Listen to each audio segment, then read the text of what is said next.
Yo, what's up, guys? WQ here, Real Alpha Gamer. And if you guys want to become an Alpha Gamer, hit the subscribe button, or just want to learn about gameplay, skill development, that type of stuff. Hit the subscribe button or follow along. So like the video too, because that probably helps algorithmically something. But yeah, and also comment. Yeah, comment your thoughts, guys. Good seeing the 4 of you last video. That's cool. I don't really expect people to watch these videos. These are like kind of for fun. If they help someone out, great. But they are kind of for fun and for like my own feedback. It helps me learn when I tell people about this stuff. So number one, I actually was going to get, and we're doing a video right here about my midterm in my linear algebra 2 class. I just got it back.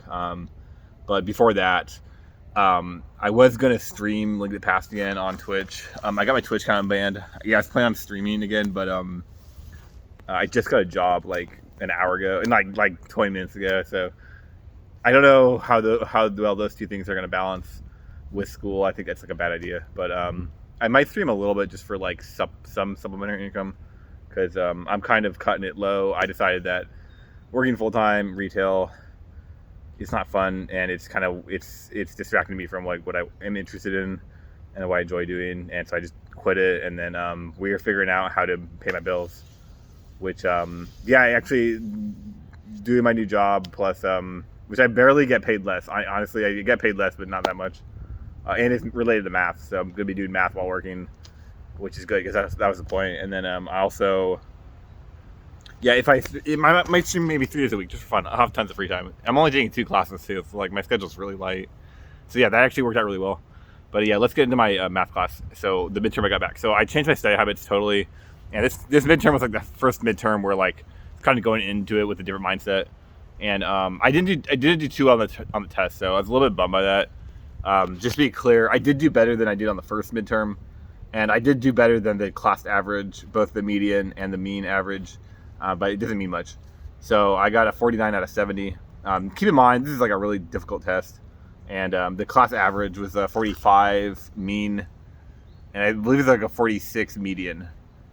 Maybe switch those. It doesn't really matter. Basically, I did a few points better than the mean and median. What that means to me is, like, let's say there are 30 people taking the test, and like 15 was dead average. I probably got not 14th, but probably got 13th place out of the class. I mean, maybe 12th if I was lucky. Or I highly doubt I got 14th just because of the way. Maybe even 11th, right? But probably about 13th place. Usually there's a few median grades that are the same. So I mean, the high was a 75, right? I put myself at that point. I should be getting 75. That's just how I see it.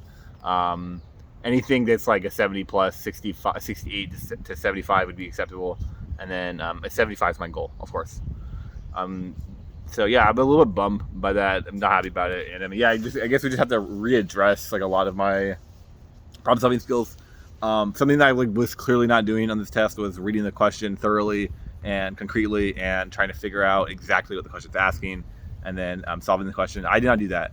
Several questions I just got 0 out of 10 because he's like, well, you solved a different question, you didn't solve that question, so 0 out of 10 or 1 out of 10, right? Which is kind of hard. I think it's kind of brutal. But it's a hard test. It's a hard grader. And actually, I've seen a bunch of different graders do this, where it's like, if you don't, like, there's this whole like idea of partial credit is just kind of out the window. It's like, did you understand the question? No, you get no credit. Yes, well, if you did it wrong and you understood it, you get good credit. If you understood it and did it right, you get full credit. That seems to be the grading metric for extreme graders. For easier graders, like easier test makers and whatnot, you get a different type of grading where half partial credit is a thing. But to me, I don't think that really matters as much, because if they're grading easier anyway, why not just learn how to do the questions properly, and then if they're grading easier anyway, you're going to get an easier grade anyway. To me, it's like kind of like accommodate to the hardest difficulty. The easier difficulties will follow. That way I don't have to focus on the easy difficulties. Let's just focus on the hard difficulties. So that's something that, it's like hard to ignore. I mean, it's basically impossible to, let me move my camera. It's basically impossible to, for me to say that I'm doing anything right here. So I was a little bit bummed by that. Also, it's kind of frustrating because the final is on Tuesday and it's Friday right now, and I have 2 other finals that are more important that I have to study for. So I'm gonna have like probably about 10 hours of study time for this test, for the final. It's hard to like totally switch my study habits, which didn't work for the midterm, for the final. It's just not. It's kind of frustrating. So the other bad news. Let's go over some more bad news. The other bad news is he said he would drop the lowest midterm grade, and I got basically the same grade in both midterms. I got a 46 out of 74 on the first one, and this one was a 49 out of 70. So this midterm was slightly better. Maybe it was even a whole somewhere between 7 and 10% better, which is, it's not horrible, but it's really not remarkably better. So he said he dropped the lowest midterm, replaced it with the final. I expect the final to be a lot easier, just because I have more time to do it. I always do better on finals than my first and second midterm. In fact, I always do better on the second midterm than I did on the first midterm. So the bad news is it's really hard for me to get an A.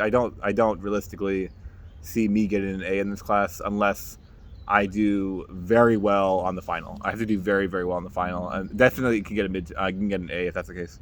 So that's the goal. That's the goal. Now I have actually done that multiple times, so it's not impossible. And in every single class I've ever taken, I always do slightly below average in the first midterm, slightly above average in the second midterm, and then I do well on the final. Every single class. Now I've only taken 4 classes, so we have no idea what will happen. But yeah, that's a consistent theme. So I'm kind of, and actually, of the how many midterms have I taken? 4, 5, 6, 7, 8, 9, 10. Out of the 12 midterms I've taken, that has actually been the same. It's been exactly the same for all 12 midterms, and it's been the exact same for all 4 classes. So I hopefully it's the same for these finals next Monday, Tuesday, Wednesday, and then I can get better grades. I don't think it's actually terms going to ruin my GPA as much as I was worried about. If I do well in the finals, then yeah, it'll barely move my GPA. I might even improve my GPA. If I do poorly on the finals, then yeah, it'll move my GPA down. I don't think it's the end of the world. Like, my GPA is not amazing, so it's not. I'm not really protecting much. Also, I think protecting GPA is kind of dumb.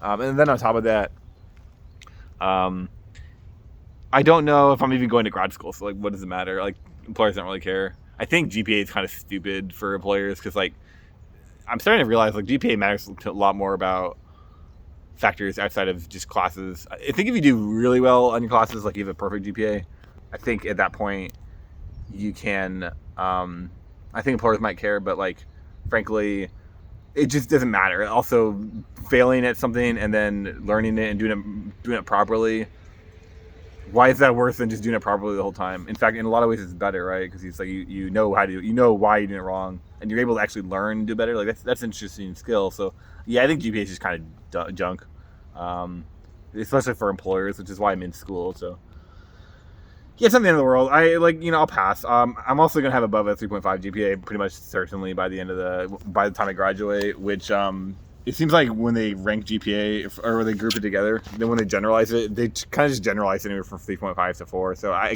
just don't see what the big deal is.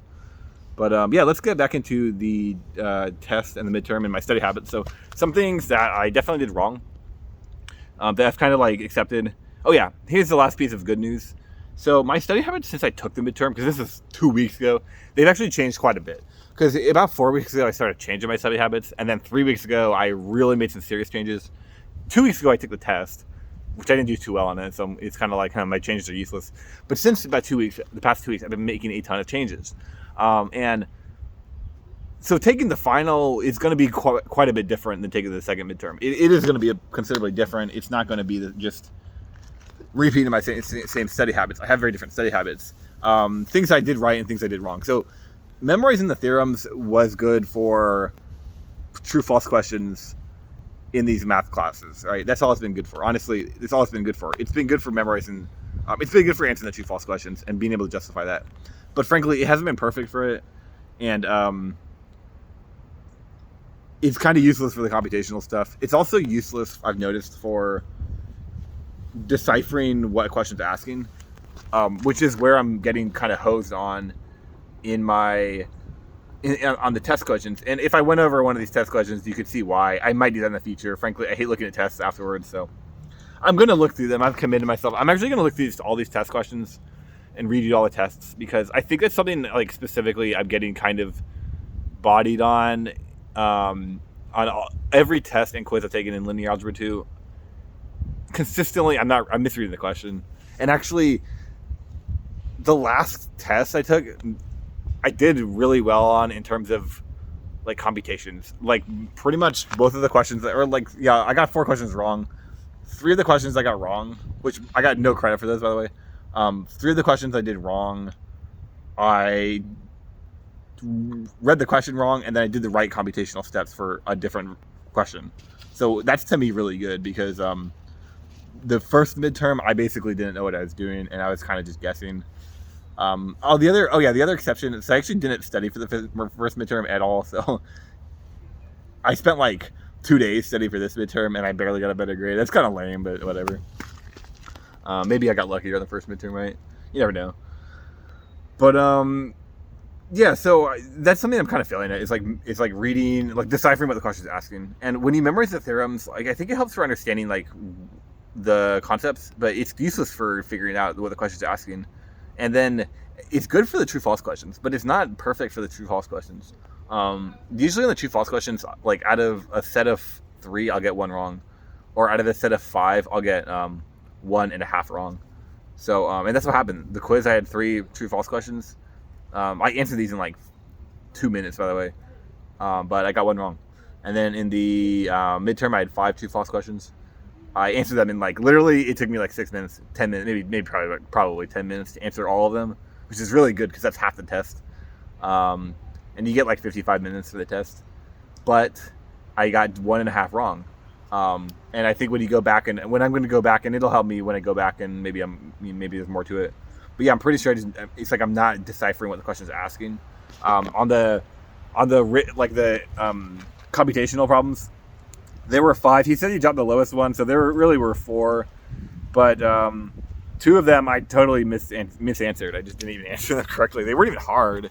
They were pretty straightforward problems. I just answered a different question, and it's like, so that's effectively 4 problems. You could say 3.5. That's effectively, yeah, it's about 3.5 problems that I literally, I quite literally, like, I just didn't quite. I'm having a hard time reading what it's asking. And actually, the reason I bring this up is because in my proof classes, where we're using proofs more, that is an essential skill of proofs. And actually, yeah, it's like a fundamental skill of proofs. It's like, what is the question asking? And it's what I'm starting to learn, and this is something I picked up last week, or like maybe even 3 days ago, is like, and I was talking about in my last video too. It's because it's a cool concept. Like taking meaning from keywords in proofs, and then changing that meaning, or not changing the meaning, taking meaning from the keywords, translating that into like math words, right, symbols and numbers, and then moving that around, changing that. So, and also I think there's got to be some degree of, this is where I'm not there yet. There's got to be some degree of like in true false questions. Like one of my teachers made a comment about like, usually to answer true false questions, what I do is I try to find a counterexample. If I can't find a counterexample, I try to prove it. But he may have said I try to prove it. And if I can't prove it, I find a counterexample. He said one of those, but there's some way to like analyze a test problem better. But then also just in general for like solving proofs, I'm much better at, since like about a week ago, I'm a lot better at writing down what do we know, what do we want to know, and then changing what we know into other things that we know, and changing what we want to know into other things. So we have about like anywhere from like 3 to like 7 different statements, and some we know and some we're trying to get to, and like trying to go from A to B. It's kind of like a math equation, except in a math equation, it's super linear. In proofs, it's like really, really dynamic. And I think that's why I'm struggling in proofs. It's not linear enough. It's dynamic, and it's like confusing me, and like I just don't get it. And it's like, let's reduce it to simple terms, which is just taking the hypothesis, turn it into an expression, and then taking the conclusion, turn that into an expression, and then try to find a simple, justifiable, linear method to get from A to B. And not only that, but like when something's not working, just abandon it because it's not going to work. Normally, I don't like doing that in proofs because it's not like that's not like a solid way to solve a problem. But like 95% of test questions, I would say that's like how it works. So it's like I kind of just have to eat it and run the numbers here. So that's something that I don't want to do, but I kind of have to do. So we'll see what happens on the midterms. Number theory midterm is up first on Monday. I'm actually pretty excited about that one, 10 a.m., which isn't going to be a problem in the morning. I'm going to have to get some coffee, some caffeine. Yeah, it's definitely on this. I'm going to spend more time per question because I have a habit of like speed running the questions on the test, and it just kind of, I think it's opening up error, and it doesn't matter how fast you finish the test as long as you finish it in the 2-hour time limit. What's a big deal? So I think me speed running the problems isn't useful. I think what I need to do is slow that down a little bit, read the problem, write down what I know and what I want to get, reread it just to make sure I'm making an error. That's something I'm not doing yet. It's like a key mistake I'm making. It's not rereading the problem, making sure, okay, what am I doing? What is it asking? And what am I doing wrong? Before I start the problem. And then go through the problem. And, if I can't solve it, no big deal. Just try to get what I can on there. Get partial credit for understanding it, right? And then move on to the next one. And, I don't, because like, if I understood all the problems, I would say these tests I'm taking, like for a 50-minute midterm, I would say I would get them done in like 25 minutes. The quick ones in about like 18 minutes. The harder ones in about 30 minutes. But I'd say on average, like they would take me about 25 minutes. Usually what happens is I get stuck on a few problems, and those take me like 20 or 30 minutes, and then I think it'd be better to like reinforce the problems I do know, and then the problems I don't know is just kind of take the loss on them because I'm not answering them anyway. I think that'd be better. So definitely on Monday, the goal is to try to do that. Try to approach problems more. What is it asking? Double check what the problem's asking, and then just be a little bit more deliberate, and maybe even come up with a method for addressing true-false problems. But yeah, that's the hope. That's the goal. And I'm gonna spend the next several days specifically studying mimicking a test environment. So when I get a question, even though if I know the answer, write down what I know, write down what I'm trying to get to, and then just pretend that I'm in a test environment and I don't know the answer, and like try to go from point A to B, and like we'll just see. Oh yeah, also read the question, like really make sure I know how to answer the question. Like I think mimicking a test environment is silly. We'll see if it helps though. But yeah, I'll see you guys on Monday. We'll see what happens.